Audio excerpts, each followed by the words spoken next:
আসসালামু আলাইকুম ওয়া রাহমাতুল্লাহ। আমরা দেখেছি পাক ভারত উপমহাদেশে মোটামুটি পরিস্থিতি উত্তপ্ত হয়ে যেতে বাংলাদেশ, ভারত, পাকিস্তান বা মিয়ানমার এই কয়েকটা দেশ আমরা দেখতে পাচ্ছি যে দিন দিন অস্থির হয়ে উঠতে।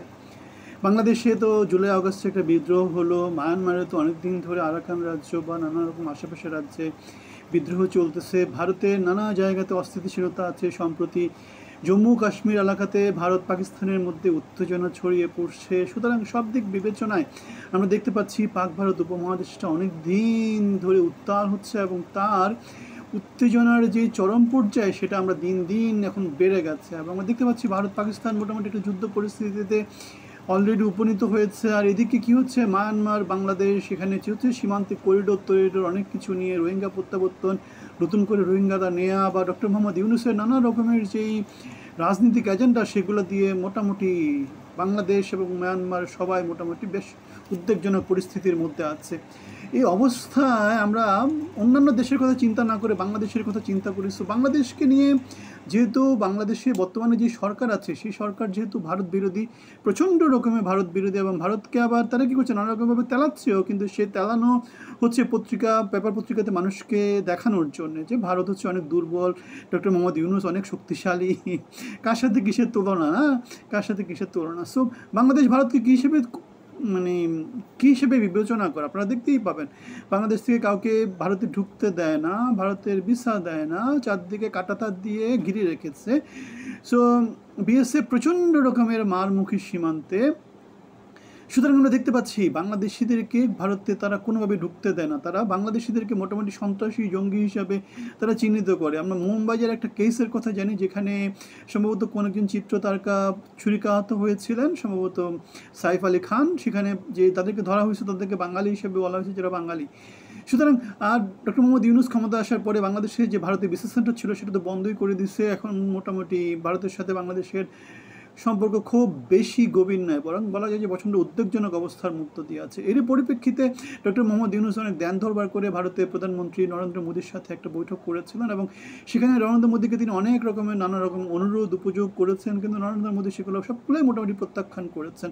কারণ তা ভারত হচ্ছে বাক স্বাধীনতাকে ভারত প্রমোট করে, এবং সেই জন্য ডক্টর মোহাম্মদ ইউনূসের যে অনুরোধ ছিল যে হাসিনাকে কথাবার্তা বলতে দেওয়া যাবে না, সোশ্যাল মিডিয়া ইউজ করা যাবে না, সেখানে নরেন্দ্র মোদী ডাইরেক্ট না করে দিয়েছে। স্বাভাবিক, প্রত্যেক মানুষেরই যেমন কোনটা প্রচার কোনটা অপপ্রচার সেটা ডিপেন্ড করবে, সেটা নির্ধারণ করবে কারা, যারা শ্রোতা তারা। এখন হাসিনার কথা বলবে, ইউনূসের কথা বলবে। ইউনূসেরটা প্রচার নাকি অপপ্রচার সেটা লোকজন ঠিক করবে, হাসিনারটাও প্রচার না অপপ্রচার সেটা লোকজন ঠিক করবে। তো আমি যে কথা বলছি সেটা প্রচার না অপপ্রচার লোকজন ঠিক করবে। প্রথম আলো যেটা বলছে প্রচার না অপপ্রচার সেটা লোকজন ঠিক করবে। সুতরাং আপনি লোকজন অন্য কিছু চিন্তা করেন, লোকজনকে শিক্ষিত করার চেষ্টা করেন, আপনি মিডিয়াগুলোকে কন্ট্রোল করার চেষ্টা করতে পারেন, যেটা করেছেন, যে একজনের হাতে যাতে খুব বেশি মারাত্মক কন্ট্রোল না থাকে। তাহলে সেটা সরকারের ক্ষেত্রেও চিন্তা করা যেতে পারে। বাংলাদেশে তো সরকার সবগুলা মিডিয়াকে কন্ট্রোল করছে, টিভি মিডিয়া কন্ট্রোল করছে, প্রিন্ট মিডিয়া কন্ট্রোল করছে, সব কিছু কন্ট্রোল করছে। সুতরাং আপনার জন্য সব কিছু হালাল, অন্য লোকজনের জন্য সেটা হারাম কেন হবে? সুতরাং এক্ষেত্রে আপনারও কী হতে হবে, একটা একটা মোটামুটি একটা সম্মানজনক পজিশনে সবাইকে মোটামুটি আসা উচিত। সুতরাং যেটা বলছিলাম, ভারত পাকিস্তান এই যে অস্থিতিশীল পরিস্থিতি, বাংলাদেশের জন্য ভারতের প্ল্যান কী? বাংলাদেশের জন্য ভারতের প্ল্যানের মধ্যে খুব খারাপ কিছু আছে। আমরা দেখেছি ভারতে প্রচণ্ড মুসলিম সেন্টিমেন্ট, বিদ্বেষী একটা সেন্টিমেন্ট আছে, আবার বাংলাদেশে প্রচণ্ড হিন্দু বিরুদ্ধে একটা সেন্টিমেন্ট আছে। আর আমরা জানি ব্রিটিশ যেই বিভাজনটা হয়েছিল সেটা দ্বিজাতি তত্ত্বের উপর হয়েছিল, যে মুসলমানরা মুসলমানদের রাজ্যে থাকবে, হিন্দুরা হিন্দুদের রাজ্যে থাকবে। সুতরাং অমিত শাহ এরা যেটা বলছে, ত্রিপুরা, মিজোরাম বা পশ্চিমবঙ্গে এখানে যে হিন্দু অধ্যুষিত লোকজন আছে তারা বাংলাদেশের লোক, তাদেরকে বাংলাদেশে পাঠিয়ে দেওয়ার জন্য। একই রকম করে বাংলাদেশেও বাংলাদেশিদের হিন্দুদেরকে হয়তো পাঠিয়ে দেওয়া। এখানে একটা বিতর্ক আছে যে বাংলাদেশে স্বাধীনতার পরবর্তীতে যে হিন্দু কমিউনিটি ছিল সেটা দিন দিন কমতেছে, কিন্তু আবার ভারতে কিন্তু হিন্দু কমিউনিটি দিন দিন বাড়তেছে। সুতরাং দেখা যাচ্ছে যে বাংলাদেশে সাম্প্রতি মানে একটা, আমি জানি না জিনিসটা এইভাবে দাঁড়ানো যায় স্ট্যাটিস্টিক্যালি, যে বাংলাদেশে হিন্দুরা হয়তো বা নিরাপত্তার অভাব বোধ করে, আর ভারতে হয়তো বা মুসলমানরা তেমন করে নিরাপত্তার অভাব হয়তো বোধ করে না। আমি ডিটেলস হয়তো বা জানি না, অথবা বাংলাদেশের হিন্দুদের ইন্ডিয়াতে যাওয়ার একটা জায়গা আছে, কিন্তু ভারতীয় মুসলমানদের যাওয়ার মতো খুব বেশি জায়গা হয়তো বা নাই। সুতরাং এটা অপশনের উপর ডিপেন্ড করে কার কতদূর কী অপশান আছে।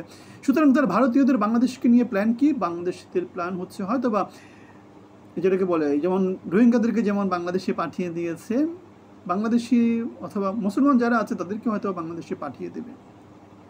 যদি পরিস্থিতি অস্থিতিশীল হয় তাহলে বাংলাদেশে সেটা পাঠিয়ে দেবে। এবং ডক্টর মোহাম্মদ ইউনূস আমরা দেখতে পাচ্ছি উদ্দেশ্য প্রণোদিতভাবে নানা কিছু করছেন, যে জিনিসগুলো তার হয়তো করা উচিত না, বরং তার উচিত ছিল যে নেগোসিয়েশনের মধ্য দিয়ে যাওয়া, এসকেলেশন না করে নেগোসিয়েশন করা সব সময় উচিত না, আর গণতান্ত্রিক সরকারের উপর ডিপেন্ড করা উচিত। আর বাংলাদেশ, আমরা যদি বাংলাদেশ এবং ভারতের ম্যাপটা দেখি যে বাংলাদেশ হচ্ছে ভারতের মাঝখানে। আমি সে কথা অনেকবার বলেছি, আমাদের সেনাপ্রধানও বলেছে যে বাংলাদেশের একটা রুট তো অন্ততপক্ষে ক্লিয়ার রাখতে হবে। সেটা কোনটা? ভূতে মানে স্থলপথে কোথাও কোনো ক্লিয়ার রাখার জায়গা নেই, সব কিছু ভারত। আর নৌপথে কী আছে?